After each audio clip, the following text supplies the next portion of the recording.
Hello and welcome in the next section. In this section, we'll be talking about, using TensorFlow Federated in your own project. And I want to explain in this section or give you some perspective about the practical state of TensorFlow Federated. I want to give you this user's view of this technology right now. So what's currently possible with TensorFlow Federated? So what's available in TensorFlow Federated? What kind of tools we can actually use right now?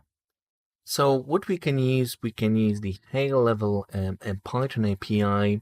So we basically can use our Keras models. We can convert it to TFF models and also use this, turn that into a federated computation. So, this is the core of this whole TensorFlow Federated framework, this API. We also have the low-level API. We can get into nitty-gritty of, building those computations. And, this high-level Python API, it is designed for users, for developers that want to actually, create those kind of solutions. And the low-level API is more for researchers that want to get into the algorithms that TensorFlow Federated can use, right? So in this video and in this section, we'll focus on the user's perspective, the developer's perspective, or machine learning practitioner or engineer, right?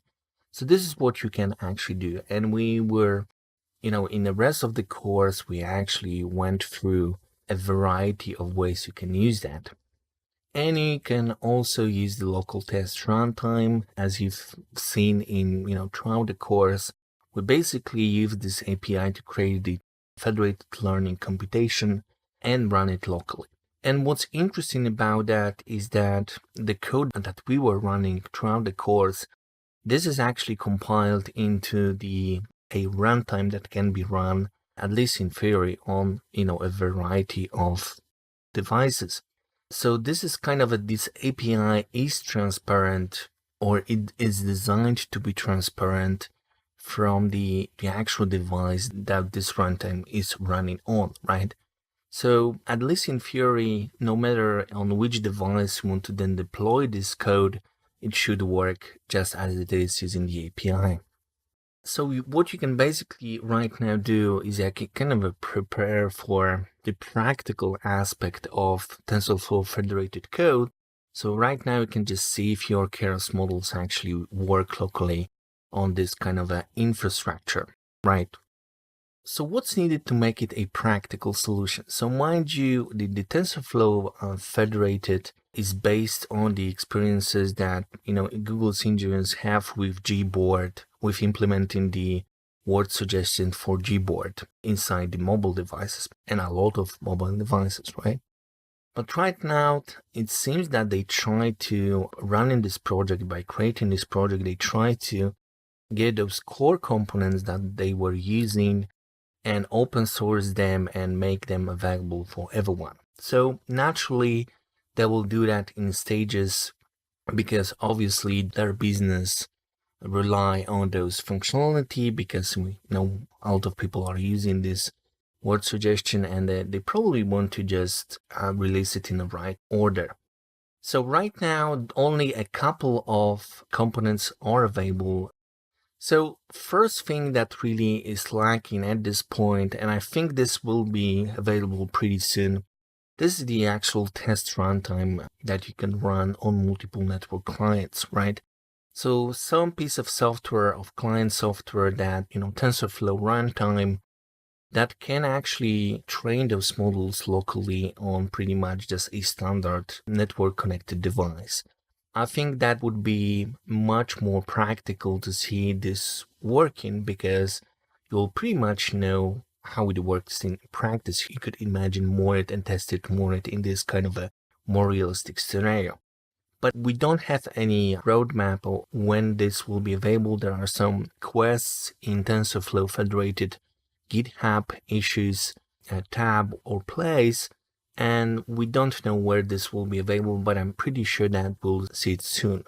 And apart from the actual runtime, so right now we have this local runtime that we can pretty much run locally Other key aspect of make it really practical is to having actually a server software that will manage those updates from clients, right? So as you've seen throughout the course, the API is really straightforward.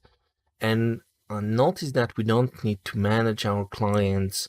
We focusing on really specific tasks inside our TFF code. But behind the scenes, some kind of software have to actually manage and get and push those models to a lot of clients. So we have to have server software to do that. And we don't really have it, at least not in this project. And this will probably take a little bit more time because we have some challenges here, because there can be different scenarios of how to go about it. For example, the privacy, that is the main kind of interesting point of using federated learning. You can decide to have less or more secure protocol or do it in more or less secure way. And of course, if you do it in more secure way, you'll need more resources to actually do the encryption and stuff like that. There are many options here, and I'm pretty sure that some basic server software, along with the test runtime on multiple network clients, will be available. And I also think that usually when Google releases something in open source, they have in mind to create some kind of solution, some cloud or software service solution, where you can just deploy your TFF code and just connect your clients or, generate those runtimes automatically. And this is, purely my speculation. I haven't heard anything or know anything special about that, because the privacy demand is so high.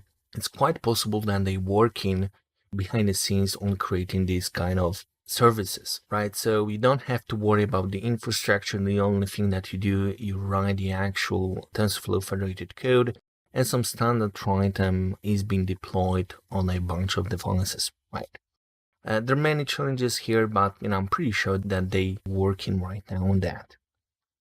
And of course, we need to have a client software API. So on our mobile devices, you need to have this kind of a mechanism that will, get this new model from a server, do the training, and then push the updates to the server.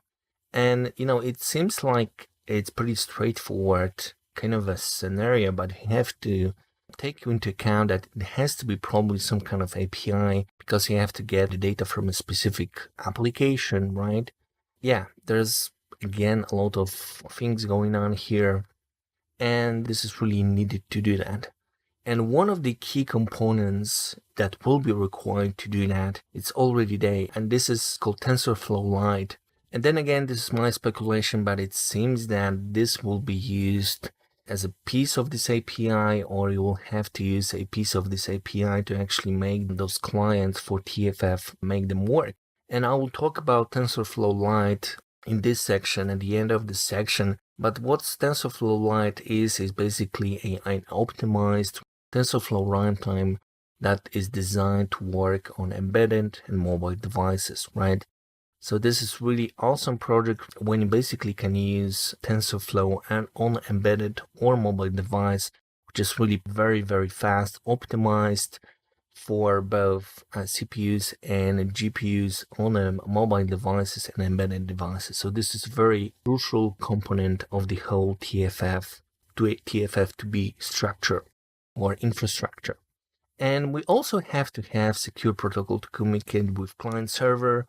If we focus on the main benefits of using federated learning, which is the privacy, you have to make sure that we are, kind of encrypting the communication between clients and server.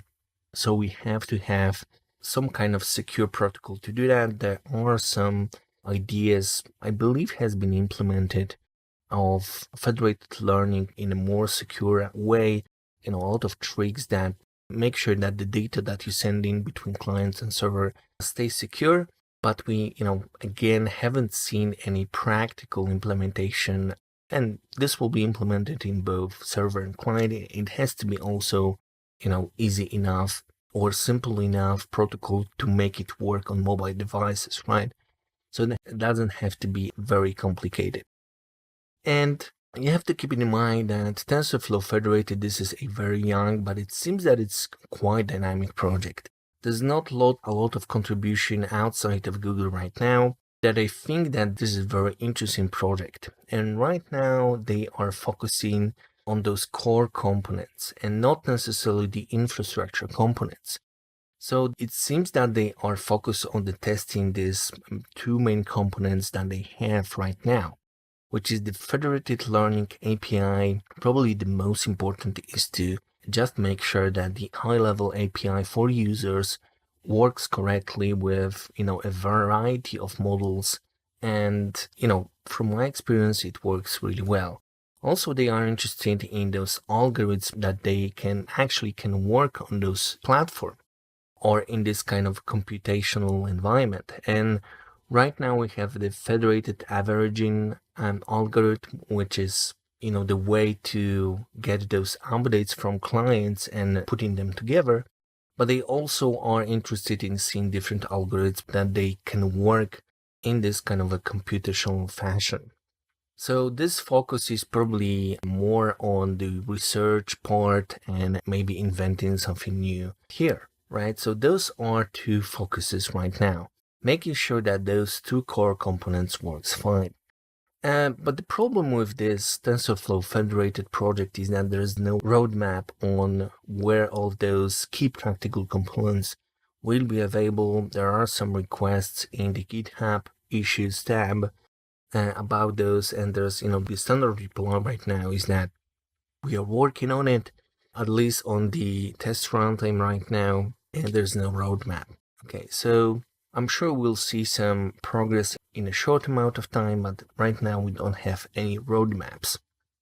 But what's really important to see here is that the high-level API, this TFF API, the Python API, it is actually being designed to be transparent. So the core components are there. And what I mean by transparent is that your current code should be able to work in future server and server platform and also client runtime. So this is a good news. Of course, as with any API, we haven't yet reached with TFF the version 1.0, so there can be some changes, but the general idea behind it, I think it will stay what it is right now. So I highly encourage you that if you're interested in those benefits of using TensorFlow Federated, just regularly go to the TensorFlow Federated web page and the project web page, also the GitHub page, to just get the updates. Or you can also look at the URLs that I provide at the end of this course for some additional informations.